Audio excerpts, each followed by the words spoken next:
Boa noite a todos. Nós vamos abordar o capítulo 4 do Evangelho segundo o Espiritismo, que tem por título: Ninguém poderá ver o reino de Deus se não nascer de novo. Então, vamos ver o que nós poderemos entender por reino de Deus. Na época de Jesus, quando se falava em reino de Deus, eles imaginavam um território com um rei, com todo o poder sobre seus súditos. Mas não é nesse sentido que Jesus trouxe essa palavra para Nicodemos. Então, o reino de Deus é um estado de consciência. Nós estaremos no reino de Deus quando nós nos desvincularmos de todos os sentimentos negativos, de egoísmo, de orgulho, de inveja, de ciúme, de ambição. Quando nós tivermos por único sentimento o amor, aí nós estaremos no reino dos céus. No reino de Deus, também conhecido como reino dos céus. Jesus, segundo o evangelista Mateus, no capítulo 13, ele diz: o reino dos céus é semelhante a um grão de mostarda, que um homem tomou e semeou do seu campo, o qual é realmente a menor de todas as sementes, mas depois de ter crescido, é a maior de todas as hortaliças, e faz-se árvore, de sorte que vêm as aves do céu e se aninham nos seus ramos. Então, por essa frase de Jesus, o reino dos céus é algo que nós devemos frutificar, né? Cuidar para que ele floresça, cresça e frutifique. Em uma outra passagem, agora no Evangelho de Lucas, capítulo 17, Lucas diz o seguinte: sendo Jesus interrogado pelos fariseus sobre quando viria o reino de Deus, ele respondeu: o reino de Deus não vem com a aparência exterior. Nem dirão, ei-lo aqui, ei-lo ali, pois o reino de Deus está dentro de vós. Então, dentro de nós existe uma semente que Deus nos colocou para que nós a façamos germinar, crescer e frutificar. Então, o reino dos céus, o reino de Deus, é um estado da alma, um estado de consciência, não é um local. E o que vem a ser nascer de novo? Aqui nós temos duas interpretações. Uma delas,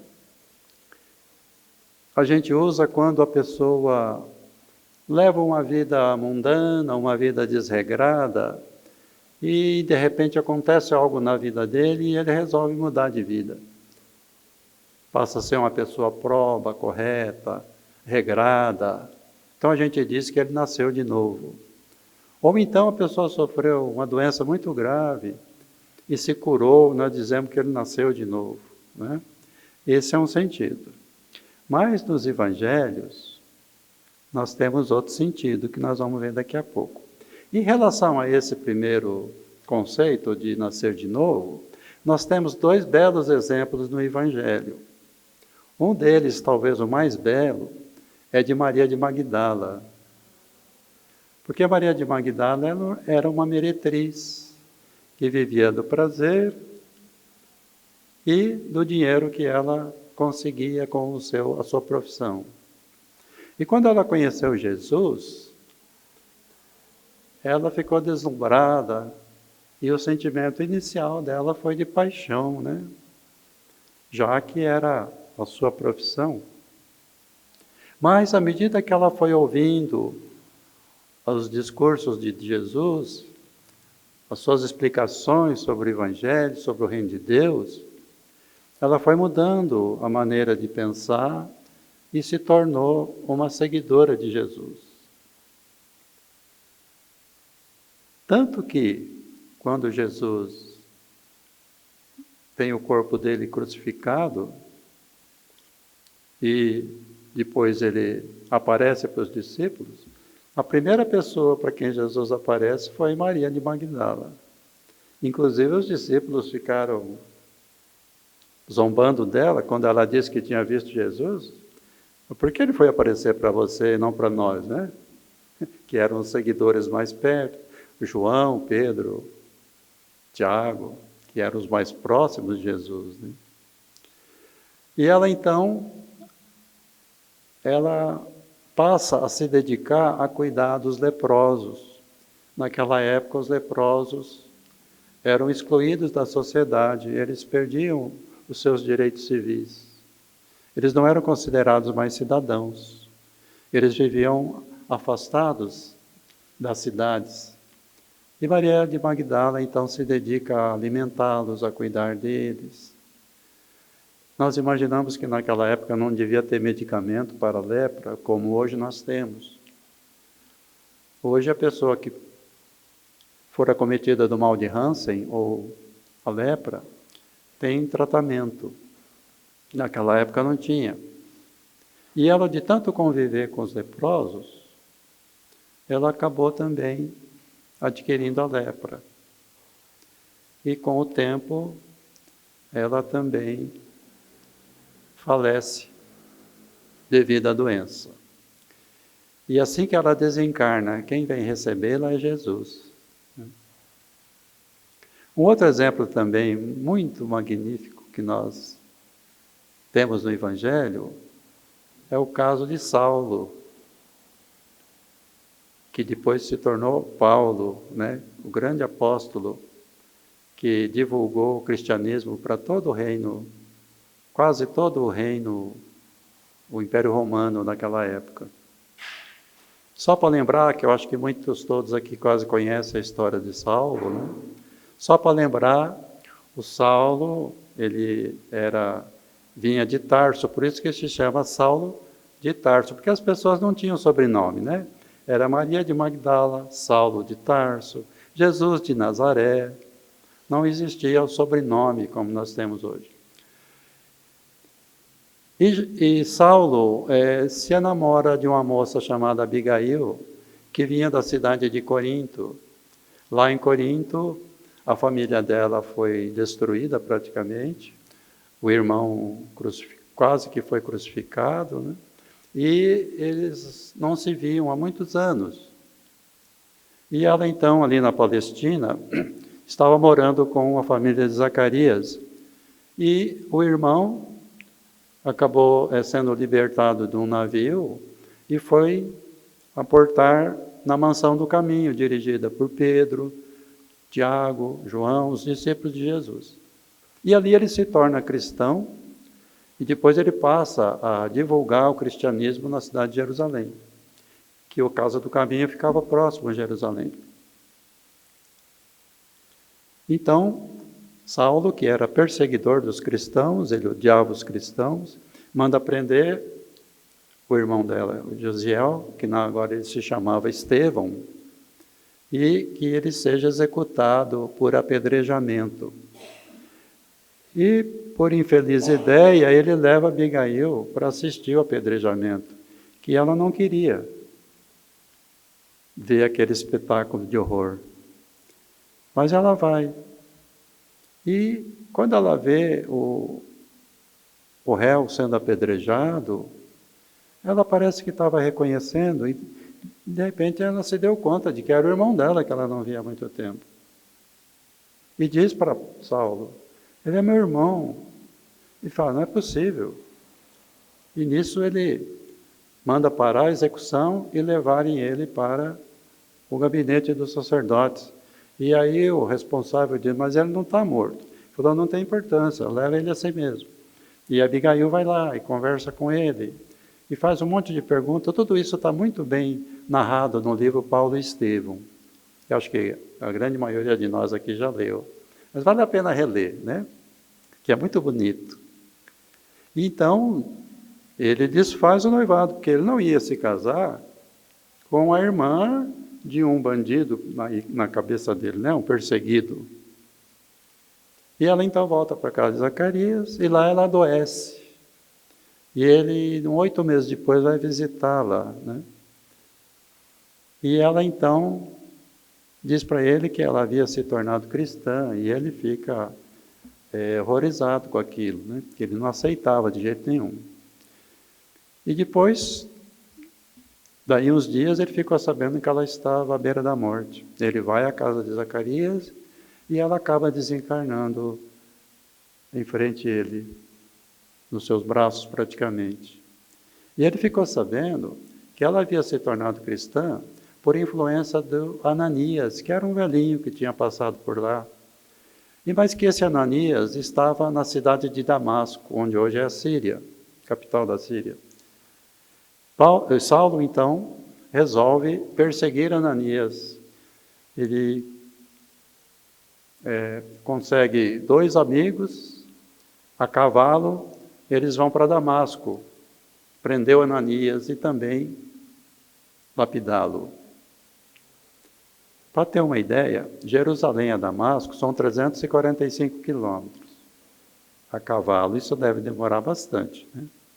Quando eles estavam já próximo a Damasco, quase próximo do meio-dia, Saulo vê um clarão mais forte que o sol e o cavalo assusta e ele cai. E ele ouve uma voz: "Por que me persegue, Saulo?" Ele diz: "Quem é?" Ele diz: "Eu sou Jesus." E nesse momento ele diz: "O que queres que eu faça, Senhor?"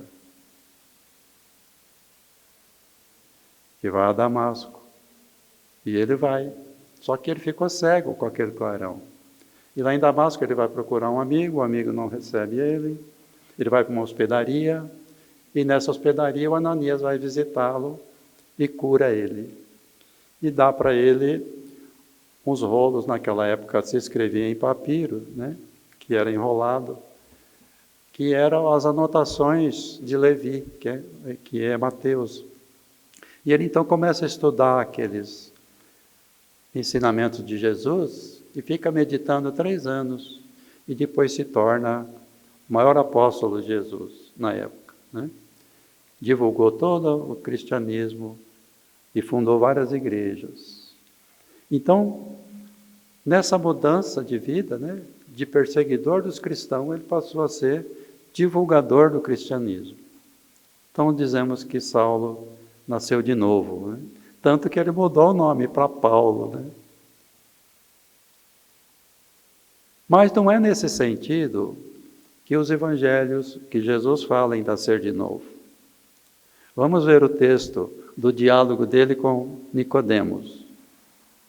Isso está no Evangelho de João, capítulo 3, que diz o seguinte: Ora, entre os fariseus havia um homem chamado Nicodemos, senador dos judeus, que veio à noite ter com Jesus e lhe disse: Mestre, sabemos que vieste da parte de Deus para nos instruir como um doutor.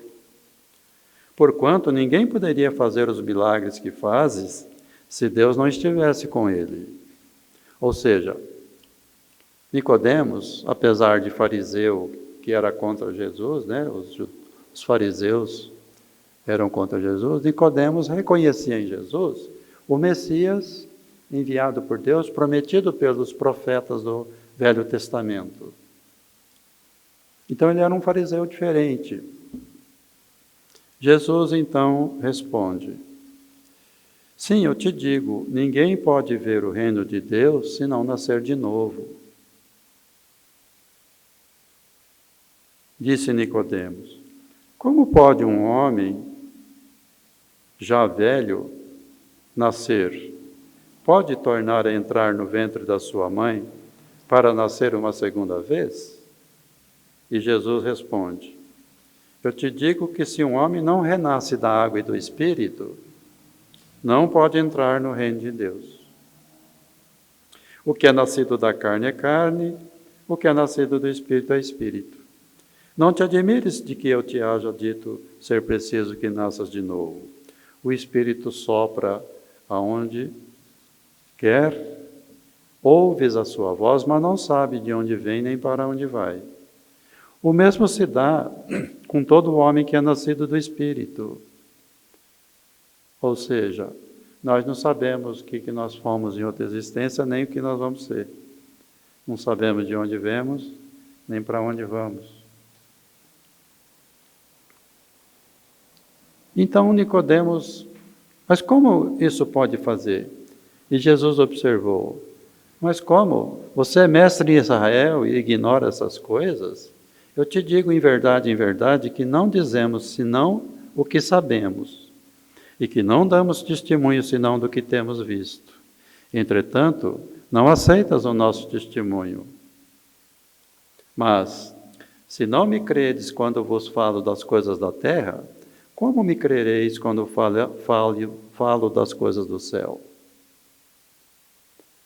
Então a gente vê por aí que, segundo a fala de Jesus, os judeus já tinham a noção de que as pessoas voltavam. Eles não entendiam bem como era isso, mas eles sabiam, tanto que, lá no Evangelho de João também, no capítulo 9, eles encontram um cego de nascença. E os discípulos perguntam, mestre, quem pecou, ele ou o pai dele, para ele nascer cego? E Jesus disse que não foi nem ele nem o pai, mas foi para que nele se manifeste as obras de Deus. Então veja bem, se eles perguntaram se ele tinha pecado para nascer cego, é porque ele já existia antes de nascer, não é? Porque como é que ele ia pecar se ele não tinha nascido ainda? Então, por essas passagens, nós vemos que Jesus estava ensinando a lei da reencarnação, que para nós é um fato. Para muitos ainda é uma dúvida. Mas para nós espíritas e outras doutrinas religiosas também, a crença na reencarnação é um fato. A ideia de reencarnação não nasceu com Jesus e muito menos com o Espiritismo. Já existia a ideia de reencarnação lá entre os hindus, há 2.600 anos antes de Jesus, nos Upanishads, que são os escritos do hinduísmo, nós já encontramos lá a ideia de reencarnação. E também temos o filósofo Platão, na Grécia, 500 anos antes de Jesus nascer, que também falava da reencarnação. Então a reencarnação não é uma novidade, é uma lei de Deus. Mas as pessoas dizem assim, mas se eu reencarnei, por que eu não lembro que eu fui? Por que eu não lembro? Ninguém de nós lembra, né? Bom, em parte porque a nossa memória é limitada. Muitos de nós não lembramos o que nós fizemos quando éramos crianças pequenas. Mas existem vários casos de crianças que lembram do que foram. Nós vamos citar aqui alguns casos.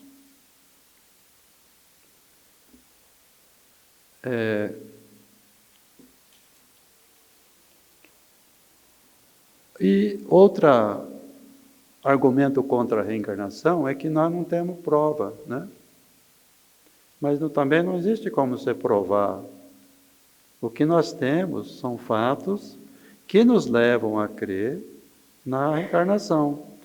E que a reencarnação explica uma série de acontecimentos que sem a reencarnação fica difícil da gente entender. Por exemplo, crianças prodígios. Vou dar alguns exemplos. Kim Jong-un não é o presidente da Coreia do Norte, não. É parecido o nome, mas não é. Esse menino, com idade de 4 anos, ele já frequentava a universidade. Aos 15 anos, ele já era doutor. E com apenas 4 anos de idade já era capaz de ler em japonês, coreano, alemão e inglês. Com 5 anos ele resolveu um complicado problema de cálculo diferencial integral. Mais tarde, na televisão japonesa, ele demonstrou a sua proficiência em chinês, espanhol, vietnamita, português, alemão, inglês, japonês e coreano. Como explicar isso? Sem a reencarnação. Alguns dizem, isso é uma mutação no DNA dele. Né? Mas eu acho que a reencarnação é uma explicação mais simples. E na ciência a gente costuma adotar a explicação mais simples. Tinha um menino de 8 anos que em 1908, na Inglaterra, ele foi levado à universidade e perguntaram para ele quanto é 8 elevado à 16ª potência. 8 vezes 8 vezes 8, 16 vezes. Na hora ele respondeu. Né? Seriam 283 quatrilhões, 474 trilhões, 976 bilhões, 710 milhões e 656. Amadeus Mozart, músico famoso que todos nós conhecemos, com 4, 5 anos ele já compunha música. Hoje nós temos uma dificuldade danada de aprender um instrumento, né? Como que se explicam esses casos, né? Akriti Jaswal, com 7 anos ele já era cirurgião. E o QI dele é 146. Ele é indiano. E vários pesquisadores que estudaram casos de crianças que lembram da vida passada, de outras encarnações, fizeram pesquisas e relataram essas pesquisas em obras. Então nós temos o trabalho de Banerjee, lá na Índia. Ele pesquisou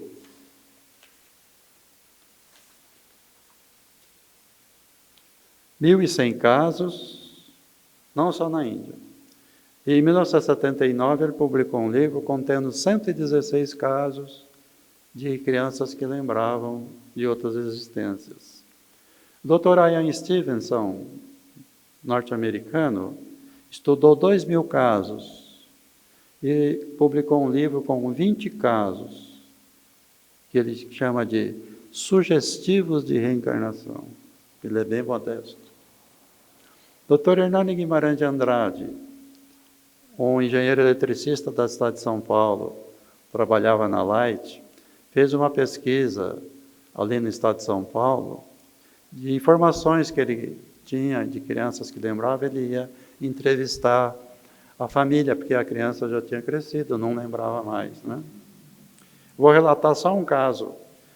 Esses casos que o Dr. Hernani relata estão num livro chamado Reencarnação no Brasil.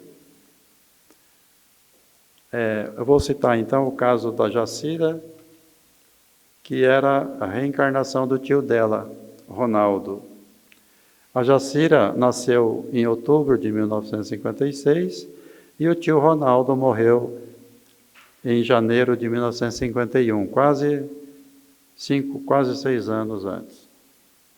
O tio dela faleceu por suicídio.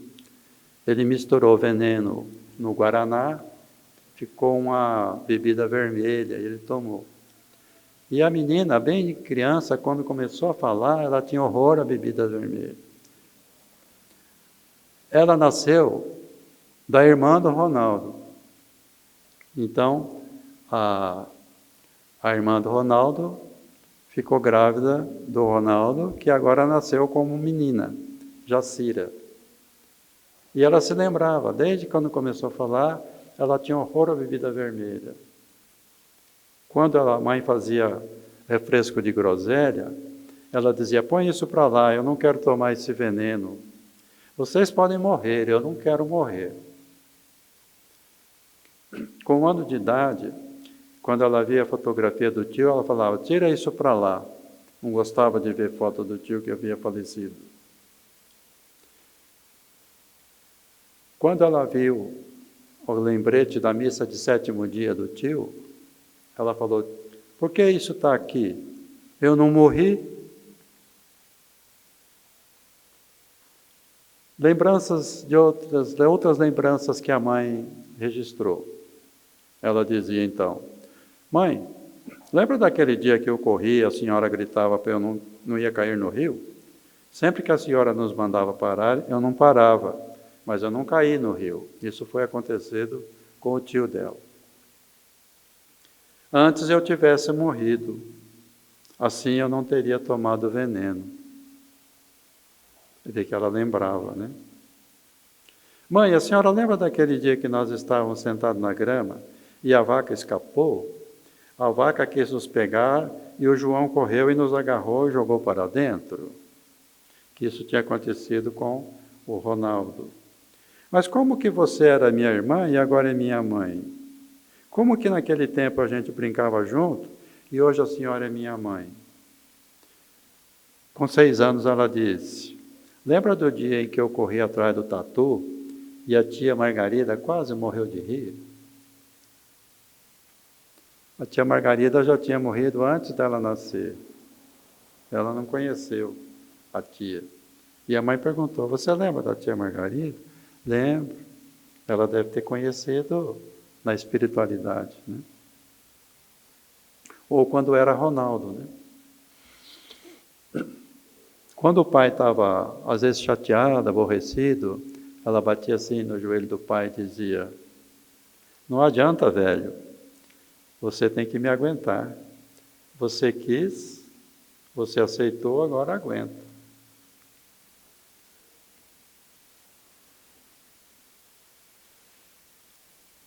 Com 4 anos, um dia que ela estava chorando muito e dizia assim, por que eu fui fazer o que eu fiz?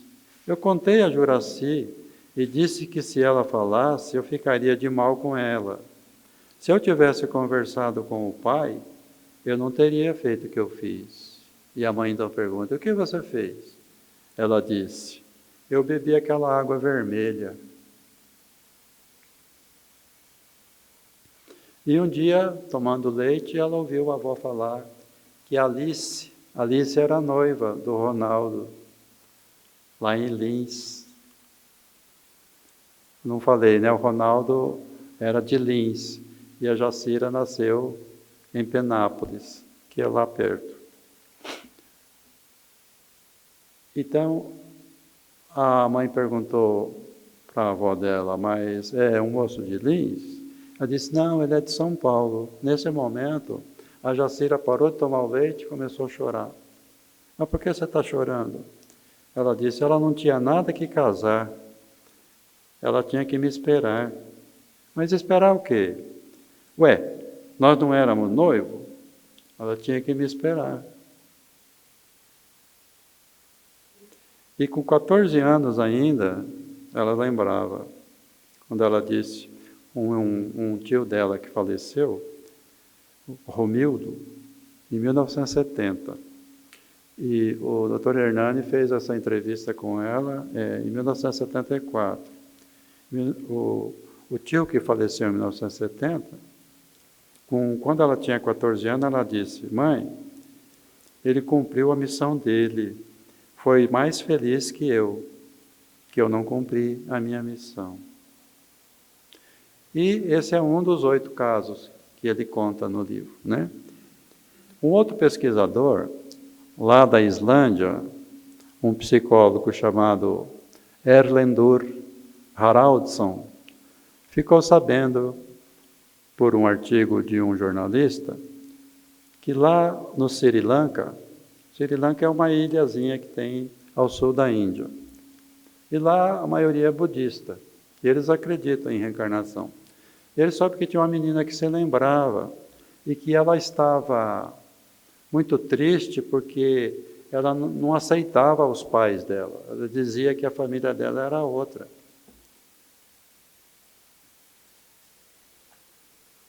Que ela dizia, o nome dela era Diluxi Nissanka, e ela dizia que ela era Shiromi, que era filha de um outro casal da cidade de Dambula, que fica longe de onde eles moravam. E aí um repórter ficou sabendo e escreveu um artigo sobre isso. E o Dr. Erlenor ficou sabendo, foi lá entrevistar com a ajuda de um guia, um intérprete. Aí ele conversou com ela, com a família, e foram visitar a família que ela dizia de que ela pertencia. Aí ela mostra até o caminho, a casa. Chega lá, ela estranha, fala, mas vocês pintaram a casa de outra cor? E o casal, a família que morava lá, realmente disse, nós tivemos uma filha, Shiromi, que faleceu, né? Que ela, a Deluxe, diria que ela tinha morrido, caiu da ponte no rio. E eles falaram, confirmaram a notícia, né? E isso aí deu um problema, porque ela não queria voltar com a família dela. Ela queria ficar com a família anterior. Então veja como, às vezes, não é bom a gente lembrar, né? Mas voltando ao caso, por que a gente não lembra? A maioria de nós não lembra, né? Mas isso é uma providência divina.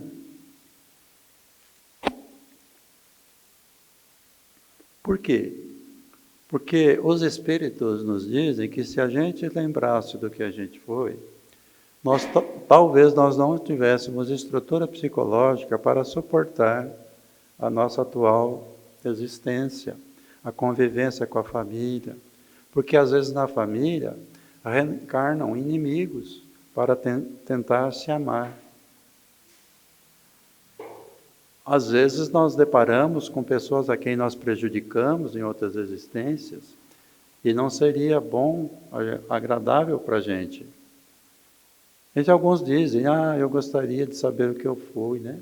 Mas se a pessoa soubesse o que ele foi, ele ia dirigir a sua vida em função do que ele foi. Às vezes por medo até, né? E o que a divindade quer é que a gente progrida. Quando Allan Kardec pergunta para os Espíritos qual que é a finalidade da encarnação, eles dizem, Deus vos impõe a encarnação para vos fazer chegar à perfeição. Ou seja, nós estamos aqui para chegarmos à perfeição. Mas como é impossível a gente ficar perfeito numa existência, Deus nos dá a oportunidade de, em outras existências, realizarmos aquilo que nós não conseguimos realizar nesta. Porque para atingir a perfeição, nós precisamos desenvolver o nosso aspecto intelectual e o aspecto moral. Intelectualmente perfeito é um indivíduo que sabe tudo de tudo, todas as ciências, todas as filosofias. Isso é impossível para nós em uma existência. E o indivíduo moralmente perfeito é aquele que consegue amar todo mundo da mesma maneira. Então, quando nós formos perfeitos, nós vamos estar no reino dos céus. Para que nós cheguemos à perfeição, é preciso, então, que nós passemos um estágio aqui, nesse planeta, usando um corpo material, de acordo com as condições do nosso planeta. E os Espíritos disseram que para uns a encarnação é uma expiação, para outros é uma missão. E nós acrescentamos também uma aprovação. Porque a expiação consiste em eu resgatar os erros que eu tive no passado e me harmonizar com as pessoas a quem eu prejudiquei e desenvolver as minhas capacidades intelectuais e morais. A missão é uma tarefa que a gente traz. Todos nós trazemos uma missão aqui. Cada um tem a sua. Talvez uma das melhores missões é de ser pai e mãe, né? Porque quando a gente recebe em nossa casa 1, 2 ou 3 espíritos, para que nós os eduquemos, os orientemos para uma vida correta, uma vida própria, uma vida religiosa, é muita responsabilidade, é uma missão muito grande, né? E às vezes a gente se falha nessa tarefa. Porque às vezes a gente fala em missão pensando assim nos grandes missionários, né? Que vieram fazer grandes contribuições para a ciência, para as artes, para a religião, para a filosofia. Mas todos nós somos missionários, em ponto menor. E também nós estamos aqui para provar aquilo que nós já aprendemos. Quando na escola a gente faz prova, para quê? É para a gente verificar se a gente aprendeu. Então, aqui nós estamos também para provar aquilo que nós aprendemos em outras existências. Então, tudo isso está junto numa mesma existência. A provação, a missão, a expiação não estão separadas, estão juntas. E qual seria para nós a importância da gente aceitar a lei da reencarnação? Ou como diz o livro dos Espíritos, como diz Allan Kardec no livro dos Espíritos, o dogma da reencarnação. Se a gente aceita a reencarnação, a gente passa a enxergar a humanidade de uma maneira diferente. Porque o mundo em que nós vivemos, como dizem os Espíritos, é um mundo de provas e expiação. Tanto que Jesus disse, no mundo só tereis aflição. Ou seja, todos nós aqui sofremos. Eu não acredito que tenha alguém que nunca sofreu aqui nesta existência. Então, a reencarnação nos faz verificar que o sofrimento não é um castigo e nem é uma injustiça, porque tem uns que sofrem muito, outros quase nada. Uns nascem com condições de estudar, crescer, ser uma pessoa que contribua muito para a sociedade. Outros nascem em condições miseráveis, não têm condições nem de fazer o ensino fundamental. Ué, mas todos nós não somos filhos de Deus justo e bom? Como explicar isso então? Porque Deus dá a uns todas as condições, para outros nenhuma. Porque uns nascem com o corpo perfeito, sadio, outros nascem com malformações, com hidrocefalia, com síndrome de Down. Se nós soubéssemos o que essas pessoas foram no passado, nós entenderíamos que não existe injustiça.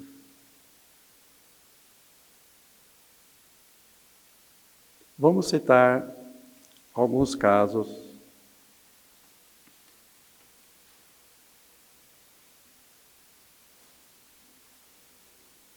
José Raul Teixeira, um médium de cidade de Niterói, nos narra numa das suas palestras que certo dia ele saindo da universidade foram almoçar e ele então disse para o amigo que estava dirigindo o carro: anda logo aí que eu estou com fome.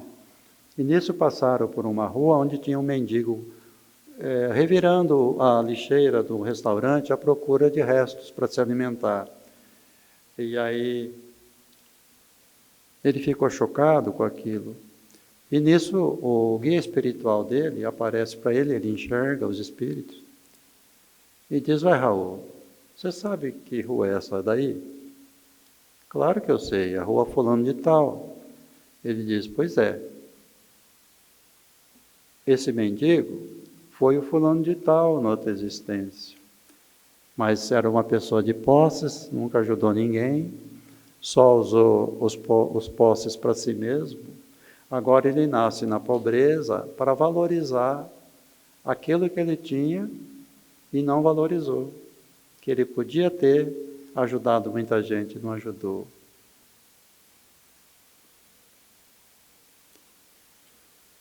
Antes de mudar para Maringá, em 1974, eu morava em São José do Rio Preto, que é a noroeste do estado de São Paulo, no caminho para Brasília. E quando eu mudei para lá em 1961, nós ficamos sabendo que 6 meses antes da gente se mudar, tinha havido um acidente lá na cidade. São José do Rio Preto fica mais ou menos a 100 quilômetros de Barretos. Barretos ia fazer aniversário e convidou alunos de uma escola particular, Escola São Luís, para abrilhantar o desfile com a fanfarra, que era muito famosa lá. Então foram 2 ônibus com estudantes para essa festa de aniversário de Barretos. E eles estavam indo para Barretos na noite do dia 23 de agosto de 1960. E um dos ônibus, quando atravessando o Rio Turvo, tombou e caiu com a roda para cima. E na queda, prendeu todos os estudantes nas ferragens. E eles acabaram morrendo afogados. Morreram 59 estudantes. Só um e o motorista se salvaram, conseguiram tirar o para-brisa do ônibus. E aquilo, quando a gente mudou para lá, isso ainda estava fresco, fazia só 6 meses. E o meu tio que morava lá já disse que aquilo foi um reboliço na cidade.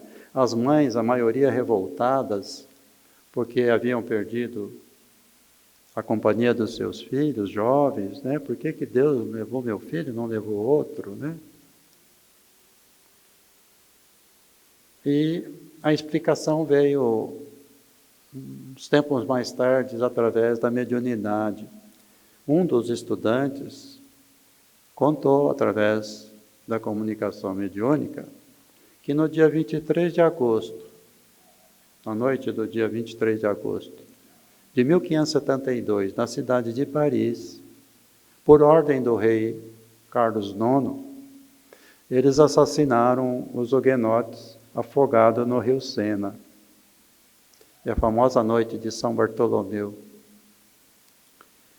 E agora eles vieram pagar com a mesma moeda quase 400 anos depois. Às vezes a gente se pergunta, por que demorou tanto? Talvez a espiritualidade demorou para reunir todos aqueles estudantes. Então veja como a lei da reencarnação nos ajuda a entender que tudo tem a sua razão de ser. Não existe injustiça, como também não existe acaso, né? Nada acontece por acaso. Uma outra história narrada por Humberto de Campos no livro Cartas e Crônicas, ele chama A Tragédia do Circo. Em 1961, o circo, Gran Circo, como é que é, Cídio? Gran Circo norte-americano pegou fogo. Depois se descobriu que um dos funcionários do circo, que tinha sido demitido, quis se vingar e pôs fogo. E o circo, ele não era coberto com lona de pano, era coberto com lona plástica. E, conforme o circo pegou fogo, os animais do circo ficaram apavorados, saíram em disparada e pisotearam um monte de gente. Morreram 500 pessoas pisoteadas, outras por asfixia do incêndio, e muitos ficaram feridos com a lona que derretia e pingava nas pessoas, e muitos ficaram, eu não saberia dizer o número de pessoas feridas. E o doutor Ivo Pitangui, que era do Rio de Janeiro e Niterói são frente a frente, né? Ele reuniu mais 10 cirurgiões plásticos e abriu lá um hospital que estava parado e trataram desses feridos. Veja que maravilha o gesto do Ivo Pitangui, né? Já falecido entre nós, né? Então, por aí, a gente vê que a lei da reencarnação, muitas vezes a gente pensa assim, isso é castigo de Deus. Deus não castiga ninguém. E quando a pessoa está sofrendo muito, às vezes ela fala assim, eu joguei pedra na cruz. Ou, que mal eu fiz para Deus para passar por isso, né? Como se alguém conseguisse fazer mal para Deus, né? Não é possível fazer mal para Deus. Então veja, a doutrina da reencarnação, ela nos faz com que nós não nos deixemos de sofrer, mas que nós entendamos o nosso sofrimento tem uma razão de ser. E isso nos faz enfrentar o sofrimento com paciência, com resignação. Paciência e resignação não significa que nós vamos ficar de braço dado, falando, não, isso é porque Deus quer. Não, eu tenho que procurar melhorar. Se eu tenho uma doença devida a um erro do passado, vamos supor, eu ingeri muita bebida e prejudiquei meu fígado. E agora, nessa existência, eu nasço com um aparelho digestivo comprometido.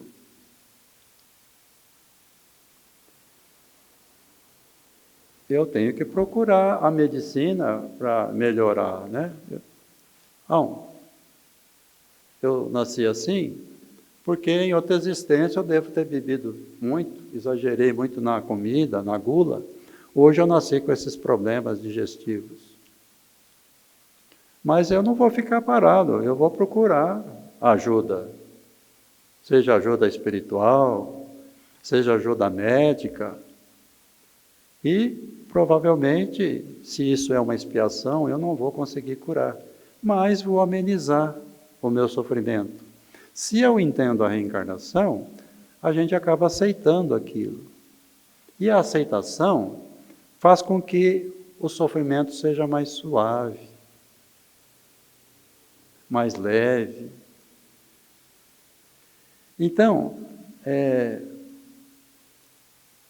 a nossa existência aqui na Terra é uma bênção de Deus. Se nós tivermos a oportunidade de poder reencarnar, devemos agradecer todos os dias a espiritualidade que nos permitiu que a gente expie nossas faltas, que nós contribuamos com a nossa sociedade para que ela se torne melhor, para que nós cumpramos com a nossa missão aqui na Terra, para que após a nossa desencarnação, nós estejamos no mundo espiritual com a nossa consciência tranquila, de que a gente fez tudo aquilo que a gente podia, tudo aquilo que estava ao meu alcance. Porque os Espíritos dizem que a gente deve fazer o bem na medida das nossas forças. Faltou contar a tragédia do circo. Eu contei o que aconteceu, mas por que eles morreram queimados? Alguns queimados, outros pisoteados. É que no ano de 177, lá na França, na cidade hoje chamada Lyon, na realidade na época era Lugdunum, lá tinha um circo tipo do Coliseu Romano, onde se faziam os festejos.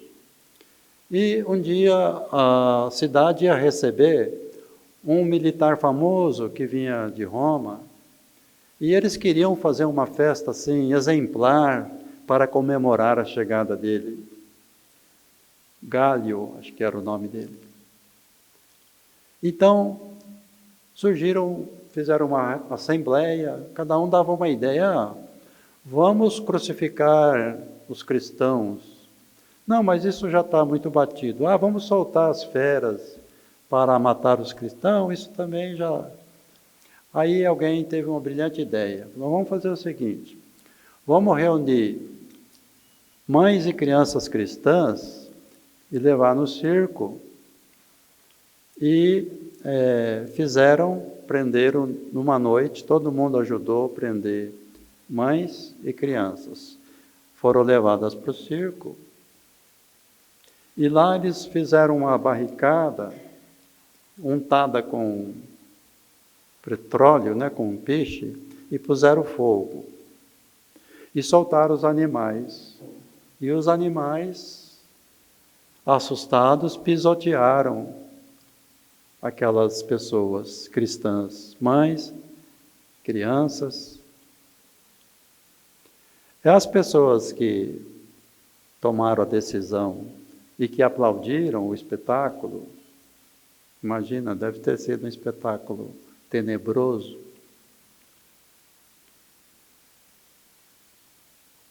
Eles agora estavam no circo em Niterói, aonde os animais e o fogo acabaram matando as 500 pessoas responsáveis por aquele espetáculo lá, quase 2000 anos antes, né? Do ano 177 para 1961, é só fazer a conta, né? Então vejam, que a lei de Deus sempre se cumpre, né? Pode demorar um pouco mais, um pouco menos. Imagina o trabalho da espiritualidade reunir essas 500 pessoas, né, para estarem ali naquele circo. E o Alcídio nos contou que o José Raul Teixeira estava querendo ir no circo, ele era criança, mas o pai dele era motorista de táxi. Ele estava esperando o pai chegar para dar o dinheiro para ele ir no circo. E como o pai estava demorando, os amigos foram e ele ficou. Os amigos morreram todos no circo. E ele escapou. Por quê, né? Por que será? Ele não estava naquela leva, né? Então, gente, muito obrigado pela paciência. Se vocês gostaram, vocês me contam. Se não gostaram, me contam. Se gostaram, conta para os outros. Muita paz a todos, uma boa noite.